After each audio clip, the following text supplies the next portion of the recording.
धौलपुर गांव में साधना अपनी 16 साल की बेटी राशि और 12 साल के बेटे दीपक के साथ एक झोपड़ी में रहती थी।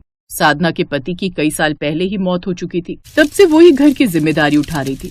एक रात जब साधना अपनी झोपड़ी में अपने दोनों बच्चों के साथ सो रही थी, तभी कुछ गुंडे उसके यहाँ आए। ए, कौन हो तुम और मेरी झोपड़ी में क्या कर रहे हो? ये चुप कर, नहीं तो ये छुरी तेरे पेट में डाल दूंगा, समझी? हम गरीबों के पास तुम्हें कुछ नहीं मिलेगा। अबे शादी औरत ठीक करीब है, यहाँ में कुछ नहीं मिलने वाला, चल। अरे देख, इन गरीबों ने कुछ न कुछ तो छुपा कर रखा ही होगा बे। उनकी झोपड़ी में तकिए के सिरहाने 2000 रुपए रखे मिले, जिन्हें लेकर दोनों चोर फरार हो गए। ये देख साधना और उसकी बेटी अपनी किस्मत पर रोने लगे। जो भी थोड़े से पैसे हम दोनों माँ बेटी ने गांव गांव में घूमकर पूरी सब्जी बेचकर थोड़े पैसे कमाते, वो भी ये चोर लोग ले गए। ऊपर वाले ने ना जाने कितने दुख हम गरीबों की झोली में लिखे हैं। अगली सुबह दोनों माँ बेटी फिर से आलू पूरी की सब्जी बनाकर तैयार कर लेती हैं। चलो माँ, अब हम चलकर ये पूरी सब्जी बेच आती हैं। हाँ चल बेटी, और दीपक तू घर पर ही रहना, कहीं जाना मत, हम लोग शाम तक लौट आएंगे। ये कहकर दोनों माँ बेटी पूरी सब्जी बनाकर अपना छोटा सा ठेला लेकर निकल पड़ती हैं। कुछ देर बाद वो एक सड़क किनारे अपना ठेला लगाकर खड़ी हो जाती हैं। अरे माँ, ये ढाबा तो पहले यहाँ नहीं था। हाँ बेटी, हम लोग 10 दिन बाद इस वाली जगह पर आए हैं ना, शायद इसीलिए हमें पता नहीं। लेकिन माँ, अब ये ढाबा खुल गया तो अब तो अपने सारे ग्राहक इस ढाबे पर ही जाएंगे। नहीं बेटी, जिसको हमारे यहाँ का खाना पसंद होगा वो तो अपने यहाँ ही आएगा ना। वो दोनों आपस में बातें कर रही थीं कि तभी वो देखती हैं कि सभी ग्राहक उनके ठेले पर ना आकर उस ढाबे पर ही जाते हैं और आराम से बैठकर खाना खाते हैं। ये क्या माँ, हम कब से यहाँ पूरी सब्जी बेच रही हैं, फिर भी ग्राहक पुराने ठेले पर ना आकर उनके ढाबे पर ही जा रहे हैं। काश कि हम भी कोई ऐसा ढाबा खोल पाते। यहाँ आसपास जो भी ढाबे या तो वो मांसाहारी है या फिर किसी ढाबे पर दोनों तरह का ही खाना बनता है, लेकिन एक भी ढाबा ऐसा नहीं है जहाँ केवल शुद्ध शाकाहारी खाना ही मिलता हो। तू सही कहती है बेटी, हम दोनों मिलकर अगर यहाँ एक शुद्ध शाकाहारी ढाबा खोलें तो अपना ढाबा खूब अच्छा चलेगा। लेकिन तू जानती है ना, ढाबा खोलने के लिए कितने पैसे चाहिए होंगे, और जो मैंने थोड़े से बचत करके पैसे जोड़े थे वो पैसे तो वो चोर लेकर भाग गए। आप ठीक कहती हो माँ, लेकिन अब हमारे पास ग्राहक का इंतजार करने के अलावा और कोई रास्ता भी तो नहीं है। दोनों माँ बेटी काफी देर तक वहीं खड़ी रही, लेकिन उनके पास एक भी ग्राहक नहीं आया। जो भी आता वो उस ढाबे पर ही जाता। शाम को दुखी मन से दोनों अपना ठेला लेकर घर आ गए। ऐसे ही अगले दिन वो फिर ठेला लेकर गई, लेकिन उस रोज भी उनके पास कोई ग्राहक नहीं आया। माँ, ऐसा ही चलता रहा तो हमारा पैसे कमाना मुश्किल हो जाएगा, हमें कैसे भी करके खुद का ढाबा खोलना ही होगा। ये मंगलसूत्र तेरे बाबा की आखिरी निशानी है मेरे पास, लेकिन लगता है अब इसे बेचने का वक्त आ गया है। अब जब वही नहीं रहे तो इसका क्या काम, अब इसी को बेचकर हम ढाबा खोलेंगे। नहीं माँ, इसे तुम बेचो मत, हम इसे गिरवी रख देंगे और माता रानी की कृपा से काम अच्छा निकला तो हम इसे जल्दी छुड़वा भी लेंगे। तू ठीक कहती है मेरी बच्ची, अब हम माता रानी का नाम लेकर खुद का वैष्णो ढाबा खोलेंगे और वहाँ पर शुद्ध शाकाहारी खाना ही बेचेंगे। देर सही सही, लेकिन भगवान हमारी तरक्की जरूर करवाएंगे। लेकिन माँ, क्या ये सही होगा? अब तो कुछ मत सोच बेटी और चल, हम कल ही जाकर इसे सुनार के पास रख कर आएंगे। अगले दिन ही सुनार की दुकान पर जाकर वो मंगलसूत्र गिरवी रख देती है और उससे पैसे ले आती है। फिर वो दोनों उन पैसों से ढाबा खोलने का कुछ सामान लाती है। अब माँ बेटी के साथ साथ दीपक भी उनका साथ देता है। वो तीनों गांव के पास एक जगह तिरपाल लगाते हैं, खुद का छोटा सा ढाबा तैयार कर देती है, साथ ही कुछ कुर्सी टेबल भी रख देती है। फिर माँ बेटी का वैष्णो ढाबा के नाम का बोर्ड लगा देती है। अपने उस ढाबे पर वो तरह तरह की सब्जियां बनाकर तैयार कर लेती हैं। अरे भाई वाह, क्या खुशबू आ रही है इस ढाबे से, है? और देखिए ना, इस पर शुद्ध वैष्णो ढाबा लिखा है, इसका मतलब इसमें सिर्फ शुद्ध खाना ही मिलता है। चलो ना चलते हैं। बहन जी, पहले तो हमने ये ढाबा यहाँ नहीं देखा, ये आपने शुरू किया है क्या? जी, हम दोनों माँ बेटी ने मिलकर इस ढाबे की शुरुआत की है। आज हमारे इस ढाबे का पहला दिन है। आपको यहाँ सब कुछ शाकाहारी मिलेगा, वो भी बिना लहसुन अदरक प्याज के शुद्ध खाना। अरे वाह, ये तो बहुत ही अच्छी बात है। मैं तो शुद्ध शाकाहारी हूँ और हम तो कितना ढाबे देखा है, कहीं भी शुद्ध खाना था ही नहीं। लाओ लाओ, जल्दी से एक थाली लगा दो मेरे लिए। जैसे वो उस वैष्णो ढाबे का खाना खाती है तो उसे बड़ा ही अच्छा लगता है। वाह, ये तो कितना स्वादिष्ट है, मजा ही आ गया। वो औरत उन दोनों की पहली ग्राहक थी। खाना खाकर वो उस थाली के 100 रुपए देती है। कुछ देर बाद एक पंडित वहाँ आता है। क्या ये सचमुच शुद्ध वैष्णो ढाबा है? जी पंडित जी। देखना, मुझसे झूठ ना कहना है, मैं पंडित हूँ, किसी काम से दूसरे गांव से आया हूँ, लेकिन चलते चलते अब भूख लगने लगी है। लेकिन यहाँ तो हर ढाबे पर मांसाहारी खाना मिलता है, और जिसमें शाकाहारी होगा भी उसमें भी मांसाहारी खाना भी जरूर मिलता है। इसलिए मैंने सुबह से भोजन ही नहीं किया। आप बेफिक्र रहिए जी, हम माँ वैष्णो देवी के नाम से ढाबा चला रही हैं, झूठ नहीं बोलेंगी। इसमें लहसुन, प्याज, अदरक तक भी इस्तेमाल नहीं हुआ है, लेकिन फिर भी इस ढाबे का खाना एकदम बेमिसाल है। ये तो बहुत अच्छी बात है, फिर तो लगा दो जल्दी से एक थाली। इस तरह अब रोज उनके पास और भी ग्राहक आते हैं और अब उनका काम काफी अच्छा चलने लगता है। कुछ ही महीनों में माँ बेटी सुनार के पास रखा सोने का मंगलसूत्र छुड़वा लाती हैं। अब उनके ढाबे पर लगातार भीड़ लगी रहती थी, जिस पर साधना बोलती है, बेटी अब हमें काम के लिए किसी को रख लेना चाहिए। अब ढाबे पर इतनी भीड़ रहती है कि अपने बस की नहीं है अकेले इतना सब संभालना। ठीक है माँ, मैं आज ही कागज पर लिखकर चिपका देती हूँ कि हमें एक लड़के की आवश्यकता है। अगले दिन ही वो अपने ढाबे के बाहर इश्तेहार चिपका देती हैं और अब उन्हें एक लड़का भी मिल जाता है। कुछ दिन बाद मालकिन, टेबल नंबर 5 का ऑर्डर लेकर जाता हूँ, मैंने उनकी सफाई कर दी है। ठीक है राजू। इस तरह उनकी काफी मदद हो गई। अब दीपक भी एक बड़े स्कूल में पढ़ने जाने लगा। अब दोनों माँ बेटी खूब मेहनत करने लगी और अपने वैष्णो ढाबे को और ऊंचाइयों तक ले जाने लगी। अब वो एक बड़ा सा पक्का घर बनाकर उसमें खुशी खुशी रहने लगे।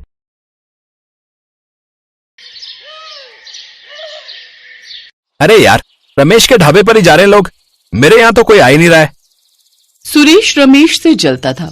रमेश अच्छा खाना बनाता था, उसका ढाबा अच्छा चलता था, वो अच्छे दिल का भी था, गरीब लोगों को मुफ्त में खाना खिलाता था। रमेश और सुरेश के पिता नदी किनारे एक ढाबा चलाते थे।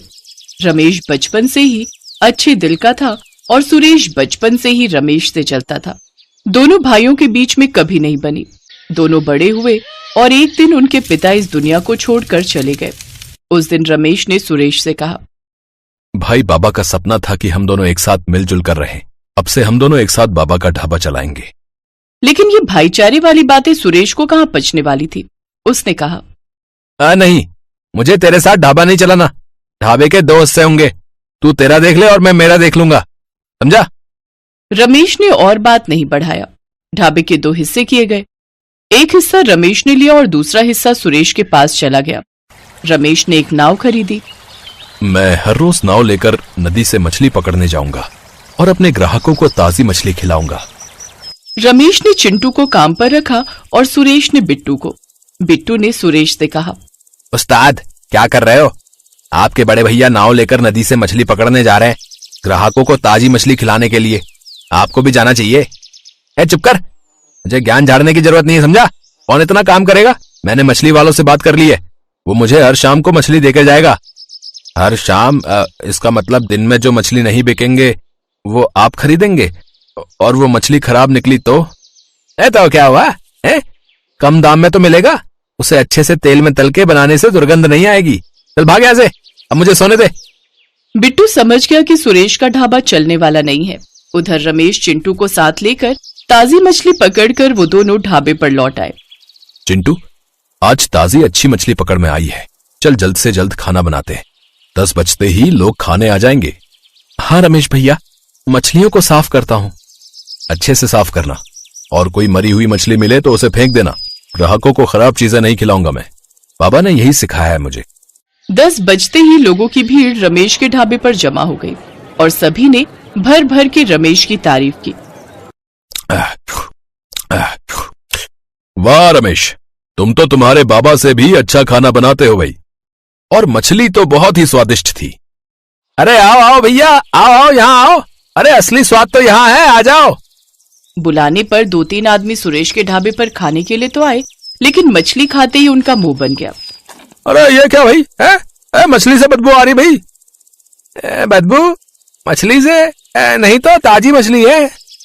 अरे सुरेश, मछली ताजी होती तो ऐसी बदबू ना आती, समझे?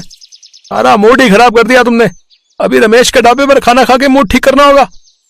जो 2-3 लोग आए थे वो भी रमेश के ढाबे पर ही चले गए। अगले कुछ दिनों तक यही होता रहा। सुरेश रमेश से और जलता रहा। अरे यार, रमेश के ढाबे पर ही जा रहे हैं लोग, मेरे यहाँ तो कोई आ ही नहीं रहा है। आएंगे कैसे? खाने में टेस्ट तो होना चाहिए, ऊपर से मछली से बहुत बदबू आती है। ऐसे ही चलता रहा तो एक दिन ये ढाबा बंद करना पड़ेगा। ए बिट्टू, तू मेरे ढाबे पे काम करता है या रमेश के ढाबे पे है? उसकी तारीफ किए जा रहा है। तारीफ नहीं भैया, मैं तो सच कह रहा हूँ। बाकी आपकी मर्जी। सुन, ईमानदारी से आज तक कोई अमीर बना है क्या? है अमीर बनना है तो आसानी से ज्यादा पैसा कमाना पड़ता है। मुझे भी कुछ सोचना पड़ेगा। सुरेश ने अपने दिमाग पर जोर डाला और अगले दिन एक तरकीब लेकर आया। सुन बिट्टू, लोग खाने के नहीं एक्सपीरियंस के पैसे देते हैं। मतलब खाना कैसा भी हो, बाकी सब कुछ बढ़िया होना चाहिए। इसीलिए मैं नदी के अंदर ढाबा बनाऊंगा। कांच का ढाबा। नदी के नीचे कांच का ढाबा? और उससे क्या होगा? उससे लोग खाते खाते नदी की मछलियां तैरते हुए देखेंगे। खाने पे किसी का ध्यान ही नहीं रहेगा और मैं 4-5 गुना ज्यादा पैसे भी ले सकूंगा लोगों से, समझे? बिट्टू को ये आइडिया अच्छा नहीं लगा। उसने मन ही मन सोचा, पता नहीं ये क्या कर रहे हैं, इसमें कितना रिस्क है। कांच टूट गया तो लोगों का क्या होगा? फिर तो मुझे भी जेल जाना पड़ेगा। लेकिन बिट्टू के पास और कोई काम नहीं था, इसीलिए उसने कुछ नहीं कहा। सुरेश ने नदी के नीचे ढाबा बनाने के लिए अपना घर गिरवी रख दिया और रातों रात अच्छे कारीगर लाकर नदी के नीचे खुदाई करके कांच का ढाबा बना डाला। ये करते हुए उसके बहुत सारे पैसे खर्च हो गए। ये कुछ नया था, इसीलिए लोग उस ढाबे पर जाने भी लगे। ये क्या सुरेश, मछली भात 400 रुपए? ये तो खुलेआम डकैती है भाई। अरे चाचा, स्पेशल ढाबे पर नदी के नीचे बैठ के खाना खाओगे तो पैसा तो देना पड़ेगा ना। खाने का दाम बहुत ज्यादा था, लेकिन फिर भी लोग उसी ढाबे पर जा रहे थे। रमेश के ढाबे पर लोगों ने जाना बंद ही कर दिया। ऐसे कुछ दिन तो बीत गए। एक दिन एक साथ 40 लोग कांच के ढाबे के अंदर घुस गए। प्रेशर डबल हो गया और कांच टूट गया। ढाबे के अंदर पानी आ गया और लोग उसमें फंस गए। अरे बचाओ, अरे कोई तो बचाओ। ये क्या हो रहा है अचानक से? जरूर कुछ गड़बड़ है। चिंटू, चल मेरे साथ। वो एक एक करके सभी को बाहर निकालने लगा। अंत में रमेश ने सुरेश और बिट्टू को बचाया। किनारे पर आते ही बिट्टू ने गुस्से में कहा, मैंने कहा था ना कि मत करो ये सब। एक साथ 40 लोगों को अंदर घुसा लिया। तुम बहुत लालची हो, मुझे तुम्हारे साथ काम नहीं करना। सभी ने सुरेश को बहुत मारा और फिर उसे पुलिस के हवाले कर दिया। सुरेश का घर गिरवी था, उसका ढाबा भी चला गया और घर भी उसे वापस नहीं मिला। वो अपने लालच के कारण बर्बाद हो गया।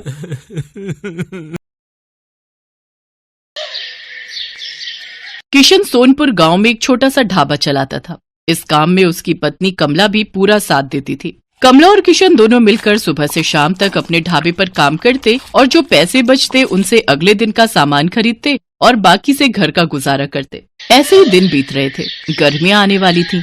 गांव के पास जो और दूसरे बड़े ढाबे और होटल थे, उन सब ने अपने ढाबे और होटल में बढ़िया एयर कंडीशनर लगवा दिए थे ताकि गर्मियों में भी ग्राहकों की भीड़ लगी रहे। इस कारण अब किशन के ढाबे पर ग्राहकों ने आना बंद कर दिया। अब ज्यादातर ग्राहक दूसरे ढाबों में ही जाकर खाना खाने लगे। इस कारण किशन की आमदनी बिल्कुल ना के बराबर हो गई। कमला, अब तो ढाबे पर ग्राहकों की भीड़ लगनी बंद हो गई है। एक भी ग्राहक रोटी खाने के लिए नहीं आता। सबको इसी ढाबों में खाने की आदत हो गई है। और वैसे भी गर्मी के मौसम में कौन भला हमारे इस छोटे से पुराने ढाबे पर खाना खाएगा? सबको एसी की ठंडी हवा में खाना खाना अच्छा लगता है, पर हमारे पास तो इतने पैसे भी नहीं है कि हम बड़ा और महंगा एसी लगवा सकें। कैसे गुजारा चलेगा कमला? कुछ समझ नहीं आ रहा है। इसी बात को लेकर तो मुझे भी चिंता हो रही है। ग्राहक नहीं आते तो खाना भी रोजाना का खराब हो रहा है। हमारा तो बहुत नुकसान हो जाएगा। अब तो थोड़े से ही पैसे बचे हैं जिनसे सिर्फ एक दाल और रोटी बना सकते हैं। उसके अलावा हम कुछ नहीं बना सकते।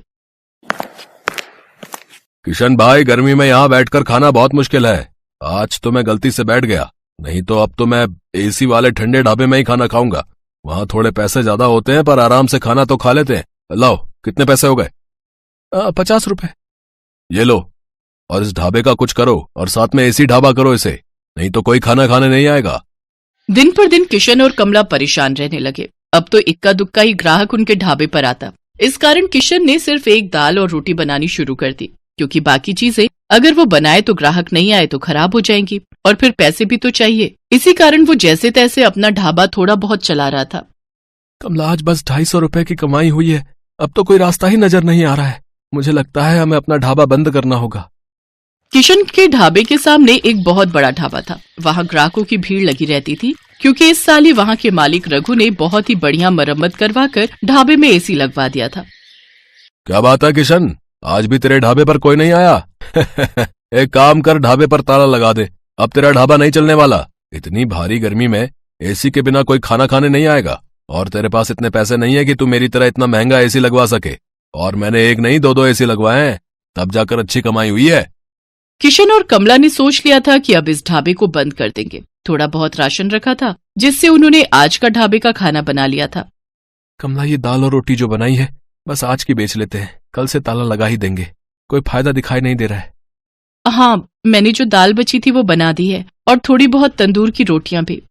उस दिन पूरा दिन कोई भी ग्राहक नहीं आता। दाल और तंदूर की रोटियां ऐसे ही रखी थी। कमला, मुझे लगता है अब कोई नहीं आएगा। रात के 9 बज रहे हैं, हमें घर चलना चाहिए। सामने रघु के ढाबे पर भीड़ लगी हुई है, तो भला यहाँ कौन आएगा। तभी किशन देखता है सामने रघु के ढाबे पर एक बहुत ही जरूरतमंद आदमी अपनी गर्भवती पत्नी के साथ कुछ मदद मांग रहा है। भैया, मेरी मदद करो, मेरी पत्नी की तबीयत बहुत खराब है। हम पर कुछ गुंडों ने हमला कर दिया। हमारी गाड़ी, मोबाइल, पर्स, कैश, जेवर सब लूट कर ले गए। हम शहर जा रहे थे, हमें नहीं पता कि इस रास्ते पर बदमाश हमें लूट लेंगे। ओ भाई, ये कोई खैराती धर्मशाला नहीं है जो तुम्हें मुफ्त में यहाँ रोक लूं। चलो जाओ यहाँ से। पता नहीं कहाँ कहाँ से आ जाते हैं, मुझे क्या पता। कोई चोर उचक के लुटेरे हो तुम। आजकल किसी का कोई भरोसा नहीं है। ओए छोटू, इन्हें बाहर भेज और ढाबे का शटर गिरा दे, मैं घर जा रहा हूँ। ऐसा ना कहो, मेरी पत्नी की तबीयत सचमुच बहुत खराब है। बस कुछ देर आराम करके हम चले जाएंगे। अरे अरे सुनो तो भैया, भैया सुनो तो। सुनो जी, अब खड़ा नहीं हुआ जा रहा, मुझे बहुत प्यास लगी है, थोड़ा सा कहीं से पानी ले लो। किशन और कमला उस व्यक्ति और उसकी पत्नी को देख रहे थे। किशन दौड़कर उनके पास जाता है। भैया जी, आप चिंता मत करो, आप मेरे साथ मेरे ढाबे पर चलो। आइए बहन जी, आप मेरे साथ आइए। किशन और कमला उस व्यक्ति को और उसकी पत्नी को अपने ढाबे पर ले जाते हैं। साहब, ये दाल और रोटी आप खा लो, यहाँ कोई चिंता वाली बात नहीं है। पता नहीं, हम तो पहली बार इस रास्ते से गुजर रहे थे। जंगल का रास्ता था और पता ही नहीं चला कि कब इन बदमाशों ने हमारी गाड़ी को रोक लिया। किसी तरह से उनसे रहम की भीख मांगकर मैं अपनी पत्नी को सुरक्षित बचा कर लाया। मुझे धन दौलत की कोई कमी नहीं है, बस मैं तो कुछ देर आराम करने के लिए वहां सामने के ढाबे से मदद मांग रहा था, पर उन्होंने तो मेरी बात पूरी सुने बिना ही मुझे मना कर दिया। मैं अगर आज कुछ देर वहां रुकता तो अगले दिन अपने नौकर के हाथ पैसे भिजवा देता। तुम बहुत भले हो, तुमने भी तो बिना जाने पहचाने आज हमारी मदद कर दी। अच्छा, तो तुम ये ढाबा चलाते हो? साहब, चलाता तो हूँ, पर आज मेरा इस ढाबे पर आखिरी दिन था। मैं इस ढाबे को बंद कर रहा था। शायद आपकी किस्मत में आज मेरे ढाबे की रोटी खाना लिखा था। किशन अपना सारा दुख उस व्यक्ति को बताता है। चिंता मत करो भाई, अब तुम्हें इस ढाबे को बंद नहीं करना पड़ेगा। मेरा नाम वीरेंद्र सिंह है, मैं शहर का जाना माना व्यापारी हूँ। मेरे पास भगवान का दिया सब कुछ है, बस एक औलाद की कमी थी, वो भी भगवान ने हमारी झोली में खुशियां देकर पूरी कर दी। आज मेरी पत्नी की तुमने बहुत मदद की है, अब उसकी तबीयत में भी सुधार है और हम पति पत्नी सुरक्षित घर पहुंच जाएंगे। इससे बड़ी और क्या बात होगी। सुषमा, अब तुम्हें कैसा लग रहा है? मैं बिल्कुल ठीक हूँ जी, कमला ने मेरी बहुत देखभाल की है, अब मुझे बिल्कुल ठीक लग रहा है, अब मैं सफर कर सकती हूँ। किशन, तुम चिंता मत करो, मैं कुछ दिनों में तुम्हारे पास आता हूँ। तुम्हारे इस ढाबे को एसी ढाबा बनाने की जिम्मेदारी मेरी है। किशन और कमला की खुशी का ठिकाना नहीं था। उन्होंने किसी मजबूर की सहायता की तो भगवान ने उनकी सहायता की। कुछ दिनों बाद जब वीरेंद्र सिंह लौटता है तो उसके हाथ में एक मिठाई का डिब्बा था। उसकी पत्नी के बेटा हुआ था। बेटा होने की खुशी जानकर कमला और किशन भी बहुत खुश होते हैं। वीरेंद्र सिंह अपने खर्चे से किशन और कमला को एक बहुत ही बढ़िया और बड़ा एसी ढाबा बनाकर देता है, जो फुली एयर कंडीशनर था। किशन का ढाबा किसी बड़े 5 स्टार होटल से कम नहीं था। अब तो ग्राहकों की भीड़ उस ढाबे पर आने लगी। ढाबा देखने में बहुत सुंदर था। किशन ने गांव के और भी मजबूर लोगों को अपने ढाबे में नौकरी दी। किशन का ढाबा दिन के साथ साथ रात में भी खुला रहता था, ताकि हाईवे से आने जाने वाले लोगों को किसी भी बात की परेशानी न हो। गरीबों के लिए उस ढाबे पर मुफ्त खाना था। वीरेंद्र सिंह अपनी पत्नी के साथ अक्सर किशन के ढाबे पर आ जाता था। आज किशन के कारण ही वीरेंद्र सिंह का परिवार सकुशल था और वीरेंद्र सिंह ने भी किशन के लिए जो किया वो किसी बड़े उपकार से कम नहीं था। तभी तो कहते हैं कि भगवान अच्छों के साथ हमेशा अच्छा ही करते हैं, इसलिए हमें सदैव मजबूर लोगों की सहायता करनी चाहिए।